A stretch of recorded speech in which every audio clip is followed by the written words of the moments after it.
नमस्कार मित्रों, आप देख रहे हैं गुलाब।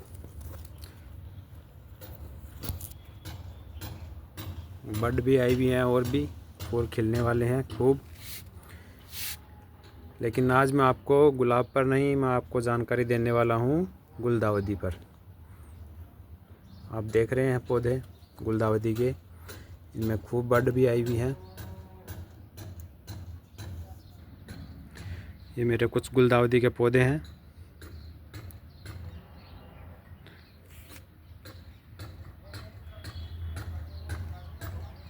आप देख रहे हैं बड बनी हुई है, इनमें फूल खिल रहे हैं।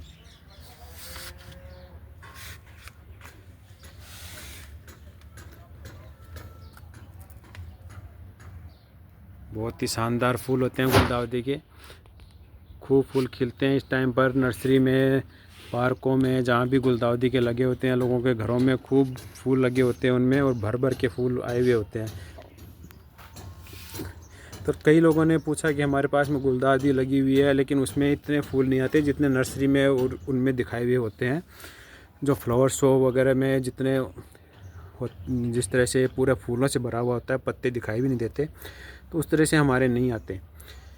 तो कई दिनों से मैं सोच रहा था कि मैं वीडियो के ज़रिए वीडियो के माध्यम से आपको बताऊं, ये जानकारी दूं आपको भी। और मैं भी क्या, ये काम मुझे 15-20 दिन पहले करना था, लेकिन मैं भी लेट हो गया, समय नहीं मिल पाया मुझे भी, क्योंकि मुझे वीडियो भी बनाना था आप लोगों के लिए। तो आज मुझे समय मिला है थोड़ा, तो मैं सोचा चलो वीडियो बना के माध्यम से आपको मैं जानकारी भी साझा कर लूँ। तो मैं आपको दिखाता हूँ, देखिए। ये आप देख रहे होंगे, ये कुछ बड और ये फूल बहुत ही सुंदर प्यारा फूल था, लेकिन कलियां थी सब, मैंने इनको काट दिया है। आप सोच रहे होंगे कि क्यों काट दिया। मैंने इसको इसलिए काटा है ताकि इन पर ज़्यादा से ज़्यादा फूल ले सकूं, जैसे नर्सरी में और उनमें जिस तरह से होते हैं। तो ये देखिए, मैंने ये फूल यहाँ से इन सब से काट दिए। इनकी बड जो यहाँ से मैंने कटिंग की है, ये सब को ऊपर से इनको काट दिया है। और आप इनको काटना कहें या पिंचिंग कहें, तो हमें क्या, जिस तरह से मैं आपको शुरू से बताता हूँ कि आपको इनको किस तरह से लगाना है, कैसे करना है। स्टार्टिंग से ही आपको इन पर किस तरह से ध्यान देना है। तो जैसे आपने इनको जुलाई में कटिंग से हम तैयार कर लेते हैं। ये मुझे कटिंग से मिली थी जुलाई में। मेरे जयपुर का एक ग्रुप है हमारा, उसमें जो हमारे मित्र हैं उन्होंने मुझे ये कटिंग्स दी थी, लगाई हुई थी, रूटेड थी, उन्होंने मुझे ये दी थी। तो ये पौधे छोटे थे, क्योंकि जुलाई के बाद में थोड़ी गर्मी के कारण इतनी अच्छी ग्रोथ नहीं हुई, क्योंकि ये सर्दियों का पौधा है, तो सर्दियों में इसकी ग्रोथ अच्छी होती है। लेकिन उस टाइम पर बाद में अच्छी ग्रोथ नहीं हुई। और मेरे पास में क्या है, छत पर ही जगह है, ज़मीन है नहीं, तो इनकी ग्रोथ अच्छी इतनी नहीं हो पाई, जिसके कारण ये छोटे रह गए। और अभी इनकी ग्रोथ अच्छी होने लगी थी, तो मुझे समय नहीं मिला। जब इनकी ग्रोथ होने लगी तो मैं इनकी पिंचिंग और टाइम पर नहीं कर पाया। तो आज मैं आपको बताता हूँ कि जब आप जुलाई में इनको कटिंग से आप लगाते हो, जैसे ही आपका पौधा चलने लगता है, अच्छी ग्रोथ होने लगती है उसमें, तो उसके बाद में आपको यही ध्यान देना है कि पौधे की ग्रोथ हमें अच्छी करनी है उसके लिए।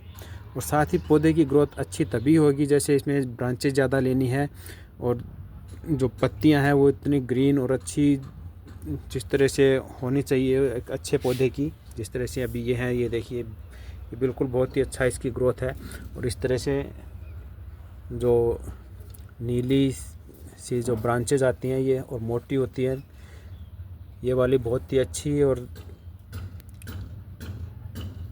स्वस्थ जो ब्रांचेज कहलाती हैं वो होती हैं। तो आपको इस तरह की जब इनमें ग्रोथ होने लगे, उसके बाद में आपको ऊपर से इनको पिंच कर देना है। पिंच ये होता है कि जैसे आपकी पौधे जो है वो ऊपर से बढ़ रहा है, मैं आपको दिखाता हूँ कि आपका पौधा जैसे ऊपर से ये बढ़ रहा है। अभी इसमें बड बन चुकी है। जैसे आप किसी में अगर बड नहीं भी बनी है, क्योंकि पहले बड नहीं बनेगी, तो उस टाइम पर आपको क्या, ये दिखाता हूँ आपको।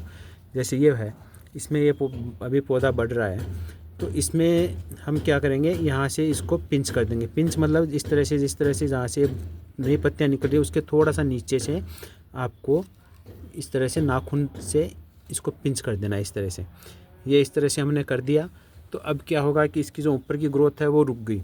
तो इसको जो जड़ों से जो न्यूट्रिशन जो इसको मिल रहा है प्लांट को, वो इस पर दबाव बनाएगा। वो निकलने के लिए क्या करेगा, इसकी जो पत्तियां हैं ये यहाँ से, ये देखिए नई नई ब्रांच जो निकल रही हैं, ये नई नई ब्रांच निकलेगी और जितनी ज़्यादा ब्रांच निकलेगी उतने ही ज़्यादा फूल लगेंगे।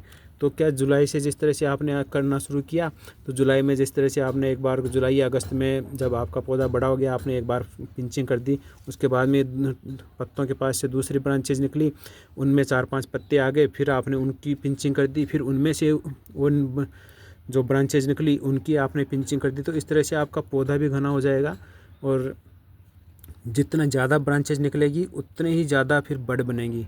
क्योंकि नर्सरी में जो आपने देखे हैं जो पौधे जो एकदम फूल ही फूल भरे होते हैं, वो इसी तरह से करते हैं, तभी उनमें एक साथ वो फ्लावरिंग होती है और खूब घने वो पौधे होते हैं। और उस साथ ही आपको ये भी ध्यान देना है कि आपको टाइम से फर्टिलाइज़र वगैरह इनमें देना बहुत ज़रूरी है। तो सबसे पहले तो आपको पौधे की ग्रोथ पर ध्यान देना है। तो पौधे की ग्रोथ पर ध्यान देने के लिए आपको ऐसा फर्टिलाइज़र देना है जिससे पौधे की ग्रोथ अच्छी हो। आपको शुरू में ऐसा फर्टिलाइज़र नहीं देना है जो फूल प्रोड्यूस करने के लिए पौधे को दबाव बनाए, जो पौधे को प्रेशर डाले पौधे पर। तो आपको सिर्फ वही देना है जो पौधे की ग्रोथ के लिए फ़ायदेमंद हो। तो जैसे कि अगर आप केमिकल फर्टिलाइज़र यूज़ करते हैं तो आप स्टार्टिंग में उसमें 1261 दे सकते हैं, क्योंकि जो NPK होता है उसमें होता है नाइट्रोजन, फास्फोरस और पोटास। तो नाइट्रोजन का काम होता है पौधे की ग्रोथ के लिए, फास्फोरस होता है पौधे की जड़ों के लिए, जड़ों का विकास करता है, और जो पोटास होता है वो पौधे के फूल और फलों के लिए काम करता है। तो सब हमें पोटास नहीं देना है। पोटास ऐसा जो भी फर्टिलाइज़र आप काम में लेते हो जैसे NPK, तो उसमें पोटास की मात्रा बहुत 0 होनी चाहिए, आप वो वाला उसमें दीजिए। तो जैसे 126100 आता है NPK, आप उसमें उस टाइम पर वो दीजिए। अगर आप केमिकल यूज़ नहीं करते हैं तो आप जो प्याज के जो छिलके होते हैं उनका पानी आप बना लीजिए, 3-4 दिन उसको भिगो के रखिए छिलकों का, फिर वो पानी है वो दीजिए आप उनमें, या फिर आप उनमें गोबर खाद है वो दीजिए, पत्तों की जो खाद होती है वो दीजिए, तो आप वो दे सकते हैं। साथ में आप वो अगर सरसों खली है तो आप वो भी दे सकते हैं, लेकिन आप सरसों खली को आप बाद में दीजिए, पहले पौधा का विकास हो जाए उससे। तो अगर आपके पास में दूसरे ऑप्शन नहीं है, आप NPK नहीं देते हैं, तब आप सरसों खली का उपयोग कर सकते हैं। तो हमें पहले जब तक ग्रोथ करानी है पौधे की तब तक आप NPK 1261 दीजिए। 15 दिन से 1 ग्राम 1 लीटर के हिसाब से आप मिला के दीजिए।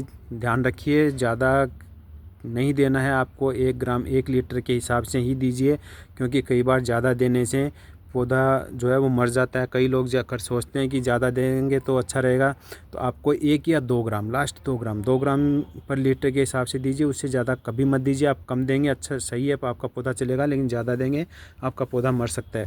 आप जड़ों में दीजिए 15 दिन से, स्प्रे कर सकते हैं आप 15 दिन से पौधों पर, तो आप स्प्रे के माध्यम से और जड़ों के माध्यम से दोनों तरह से आप NPK दीजिए। उसके बाद में एक या 2 फीडिंग के बाद में जब ग्रोथ अच्छी होने लग जाए, उसके बाद में जैसे आपको दूसरा देना है कि अब जैसे सर्दियां जाने वाली है और आपको पिंचिंग और सब कुछ हो चुका है, उसके बाद में आपको देना है इस पर फूलों के लिए ध्यान। तो उस पर ध्यान देने के लिए आपको वो फर्टिलाइज़र देना है जिसमें पोटास भी हो। तो आप सेकंड स्टेज पर आप वो वाले दीजिए जिसमें तीनों NPK, जैसे आप बैलेंस NPK आता है जो NPK 19-19-19 या NPK 20-20-20, NPK 18-18-18, उनसे भी आप दे सकते हैं। तो आप वो ना, या फिर जो 0-52-34 आता है वो दे सकते हैं। वो तो आपको तब देना है जब आपको बड लेनी हो, ज़्यादा कलियाँ और ज़्यादा फूल लेने हो, तो उस टाइम पर आप 0-52-34 दे सकते हैं। और जो सरसों खली है, आप केमिकल यूज़ नहीं करते हैं तो आप सरसों खली उस टाइम पर दीजिए, बहुत अच्छा रिज़ल्ट मिलेगा। और लास्ट में अगर आप देना चाहें तो आप पोटास अगर देते हैं तो पोटास दे सकते हैं और DAP भी दे सकते हैं। तो उससे क्या पौधे की ग्रोथ अच्छी होगी, उतनी कलियाँ ज़्यादा आएंगी, पौधे की जो जड़ें हैं उनका विकास होगा, तो ही आपका पौधा अच्छा हेल्दी रहेगा। ज़्यादा ये जो कलियाँ हैं, ज़्यादा फूल हैं वो खिलेंगे उन पर। तो आप इन चीज़ों पर ध्यान दीजिए और पिंचिंग करते रहिए साथ। जितनी ज़्यादा पिंचिंग होगी उतनी ज़्यादा ब्रांचेज आएगी उतनी ज़्यादा आपके फूल खिलेंगे। तो आज मैं इनकी पिंचिंग और ये जो बड आई हुई है इनकी कटिंग करूँगा। तो आप बताना आपको वीडियो कैसा लगा, और आप समझ ही चुके होंगे कि आपको ज़्यादा फूल लेने के लिए क्या करना है। तो अभी तो समय निकल चुका है, फिर भी अभी अगर आपके पास में जो समय है, जैसे कि सर्दी ज़्यादा दिन तक रहने वाली है, तो आप कभी भी करके और ले सकते हैं ज़्यादा फूल। थोड़ा टाइम है तो आप उसमें ले सकते हैं। जैसे फरवरी तक हमारे यहाँ पर फरवरी तक रहेगा, फरवरी तक सर्दी है। तो अभी मेरे पास में अभी दिसंबर की आज 21 तारीख है, तो अभी दिसंबर के 10 दिन पड़े हैं और जनवरी और फरवरी 2 महीने ये पड़े हैं। तो अभी 10-15 इनको अभी मैं कटिंग कर दूंगा, तो 10-15 दिन के बाद में इनमें दोबारा बड आ जाएगी, और बड आने के करीब 15-20 दिन के बाद इनमें फिर फूल खिल जाएंगे, जो फरवरी तक आराम से खिलेंगे। और मार्च में भी कई बार ये खिले रहते हैं, लेकिन मार्च में ये होता था कि गर्मी जो दिन की जो धूप है वो बढ़ जाती है, तो फूल थोड़े से जो फ्रेशनेस जो इस टाइम पर होती है वो उतनी नहीं रह पाती दिन में। फूल जो है ज़्यादा दिन तक उतने हेल्दी फ्रेश नहीं रहते, तो वो थोड़ा सा होता है। अगर सर्दी हो रही मार्च में, तब तो ये बहुत अच्छा रहेगा कि बहुत अच्छी तरह से फूल खिलते रहेंगे। लेकिन फिर भी हमें थोड़ा सा ये है कि पहले ही कर लेनी चाहिए। मैं थोड़ा लेट हो गया, लेकिन अब अगली बार से आप अगले साल से आप ध्यान रखिएगा। बहुत बहुत धन्यवाद। कमेंट में बताइएगा आपको जानकारी कैसी लगी।